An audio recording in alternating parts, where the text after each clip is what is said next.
Welcome sir point. आज हमारे video में क्लास 9th के एक्सरसाइज 2.5 के क्वेश्चन नंबर 15 को सॉल्व करना सीखेंगे। लेकिन इससे पहले बता दूं कि अगर आप एक्सरसाइज 2.1 से 2.5 तक के किसी भी सम्स को सॉल्व करना सीखना चाहते हैं तो प्ले लिस्ट में वीडियो देख सकते हैं।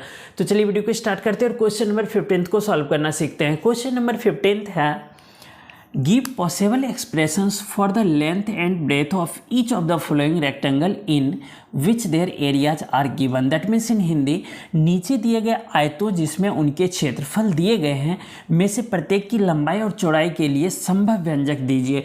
तो इस 15 नंबर क्वेश्चन के दो पार्ट्स हैं। तो चलिए वन बाय वन करके सॉल्व करना सीखते हैं और फाइंड आउट करते हैं कि इस क्षेत्रफल जो गिवन है इसमें से लंबाई और चौड़ाई क्या क्या है। तो चलिए हम लोग इसको सॉल्व करते हैं। तो जैसे कि आप देख पा रहे हैं कि यह एक परिमेय व्यंजक है जो कि चैप्टर सेकेंड का 2.5 का क्वेश्चन नंबर 15 है। लेकिन इससे पहले भी आपने इस तरह के क्वेश्चंस को सॉल्व किए हैं जिसमें कि फैक्टर करना होता है और जिसमें से 2 वैल्यू आता है जब इसमें स्क्वायर होता है। लेकिन जब क्यूब होता है तो उसमें 3 वैल्यू आता है जो आपने 2.4 के सम्स में देखा है। इसमें स्क्वायर है, दैट मीन्स इसमें 2 वैल्यू आएगा और 2 वैल्यू आने का मतलब है इसमें लंबाई और चौड़ाई हम लोगों को मिल जाएगा। तो चलिए हम लोग इसको फैक्टर करते हैं और लंबाई और चौड़ाई फाइंड आउट करते हैं। तो फैक्टर करने के लिए जो तरीका है यह है कि सबसे फर्स्ट स्टेप में फर्स्ट और लास्ट नंबर को मल्टीप्लाई करना होता है। तो सबसे पहले हम लोग इसको लिख लेते हैं। तो जैसे कि यहाँ पर है 25a² माइनस 35a प्लस 12। अब देखिए फर्स्ट टर्म है 25a² और लास्ट टर्म है 12। तो इसको हम लोग सबसे पहले मल्टीप्लाई करेंगे। तो 12 से 25 को मल्टीप्लाई करेंगे तो देखिए 12×5 60 के 0 हासिल 6, 12 दूना 24 और 6 30, दैट मीन्स 300 हुआ। अब इसका हम लोग फैक्टर कर लेते हैं। फैक्टर करेंगे 2 से देंगे 150 आएगा, 2 से देंगे 75 आ जाएगा। अब 2 से नहीं जाएगा, 3 से देंगे तो 25 आ जाएगा, 5 से देंगे तो 5 आ जाएगा, 5 से देंगे तो 1 आ जाएगा। अब जो अगला स्टेप है वो ये है कि ये जो फैक्टर्स के नंबर हैं इसको आप ऐसे लिख लीजिए, या तो प्लस करके या तो माइनस करके। जो ये मिडिल टर्म है दैट मीन्स बीच का जो टर्म है इसको फाइंड आउट करना होता है। इसलिए हम इसको मिड टर्म, जो स्प्लिटिंग मेथड है ये भी कहते हैं इसको। तो मिड टर्म पूरा करना है। तो आप देखिए यहाँ पर देख पा रहे हैं आप 5 5 3 2 2 है। इन्हीं नंबर्स को ऐसे लिखिए कि 35 आ जाए प्लस या माइनस करने पर।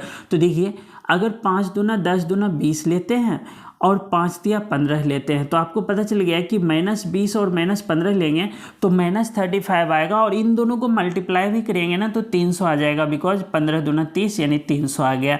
तो आपको पता चल गया कि 20 और 15 वह नंबर है जिसे माइनस करने पर मतलब कि माइनस माइनस प्लस हो जाएगा तो 35 ये आ जाएगा, और मल्टीप्लाई करने पर इस दोनों के मल्टीप्लाई के बराबर आएगा जो फर्स्ट और लास्ट टर्म है। तो देखिए हम लोग इसको दूसरे तरीके से ऐसे लिख सकते हैं 25a²। अब 35 है ना, इसको हम लोग लिख सकते हैं 20a और -15a, क्योंकि 20 और 15 35 आ जाएगा और 20 और 15 गुना करेंगे तो इसके मल्टीपल के बराबर आ जाएगा। अब प्लस में यह 12 है। अब देखिए 2 का पेयर बना लीजिए ऐसे, ये 2 अलग ये 2 अलग। इसमें से अब हम लोग कॉमन लेंगे। तो कॉमन कैसे लेते हैं ये भी मैं क्विक में रिवीजन करवा देता हूँ आपको। जैसे यहाँ पर फर्स्ट में 25a² और -20a, इसमें से कॉमन लेना है।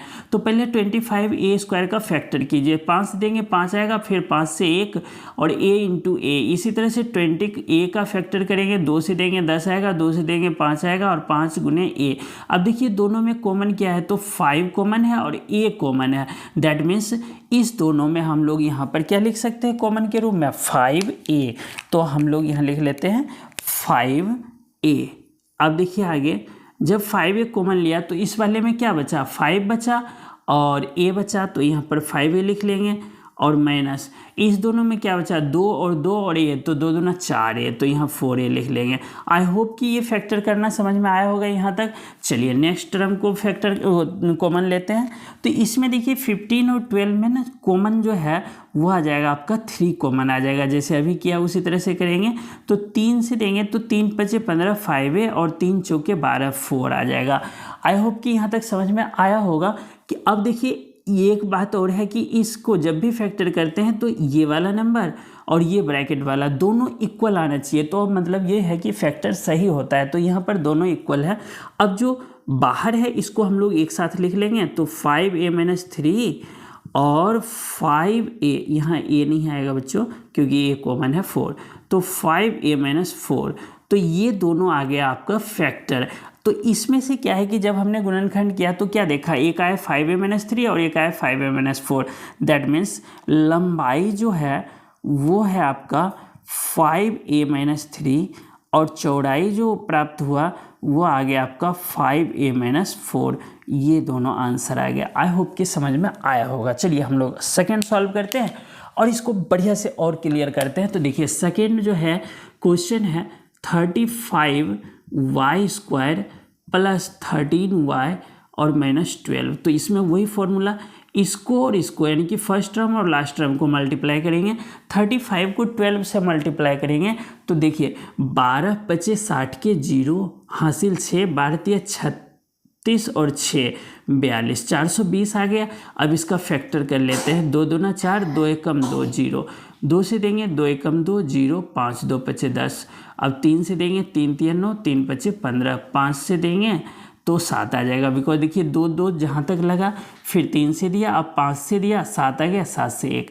अब इसी नंबर्स को ऐसे प्रयोग कीजिए कि 13y आ जाए बीच में। तो देखिए अगर हम लोग इसको ऐसे लिख लेते हैं जैसे कि 3 दूना 6 दूना 12 और 5 7 35, 12 35 घटाएंगे तो 13 नहीं आएगा। फिर दूसरा तरीका अपनाते हैं, तो 7 दूना 14 दूना 28 और 5 तिया 15, बिल्कुल।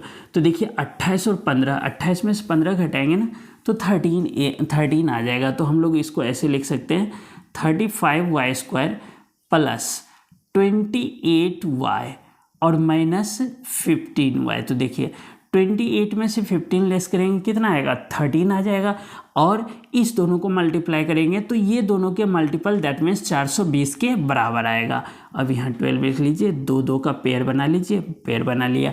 अब इस दोनों में कॉमन लेंगे तो आप देख पा रहे हैं यहाँ साफ साफ दिख रहा है कि 7 के टेबल में दोनों आता है। तो हम लोग यहाँ पर 7 और y यहाँ भी है, y यहाँ भी है, तो y कॉमन लेंगे। 7 के पहाड़े में 5 बार में आता है तो 5y लिख लेंगे, जमा 7 चौके 28, 4 लिख देंगे, माइनस यहाँ पर 3 आ जाएगा, 3 पचे 15, 5y और माइनस माइनस प्लस 3 चौके 12। तो क्या आएगा 7y-3 और 5y + 4। तो ये है लेंथ और ये है ब्रेथ, जिस तरह से इसमें देखा हमने। तो ये लंबाई लिख लेते हैं, लंबाई है, लंबाई हमेशा बड़ा होता है, इसलिए जो 7y-3 की वैल्यू निकालेंगे हम लोग, जैसे y की जगह कुछ भी रखें, चाहे 1 रखे, 2 रखे, 3 रखे, तो हमेशा ये जो है ये मतलब कि इसका जो सोल्यूशन आएगा वो इसके बनिस्बत बड़ा नंबर आएगा, इसलिए ये लंबाई है। और चौड़ाई जो होता है हमेशा छोटा होता है, तो ये लिख लेंगे 5y + 4। तो देखिए ये दोनों रिजल्ट आ गए, लंबाई और चौड़ाई। आई होप कि 15th नंबर क्वेश्चन आपको सही से समझ में आया होगा। अगर आप चैप्टर सेकेंड का दैट मीन्स पोलिनोमियल्स का कोई भी क्वेश्चंस का सॉल्यूशन देखना चाहते हैं तो आप चैनल के प्लेलिस्ट में जा कर के स्पेशली बना हुआ है इसका एक प्लेलिस्ट, जिसमें कि चैप्टर नंबर 2 पोलिनोमियल्स लिखा हुआ है। उसमें सभी वीडियो आप 1 बाय 1 करके देख सकते हैं और आई होप कि आप उसे देखने पर बढ़िया से समझ पाएंगे। मैंने अच्छे से एक्सप्लेन करने की पूरी कोशिश किया है। अगर आप चैनल पर नए विजिट किए हैं तो चैनल को सब्सक्राइब कर लीजिए। इस तरह के कंटेंट्स मैं आपके लिए बराबर लाता रहता हूँ। आपका बहुत बहुत धन्यवाद।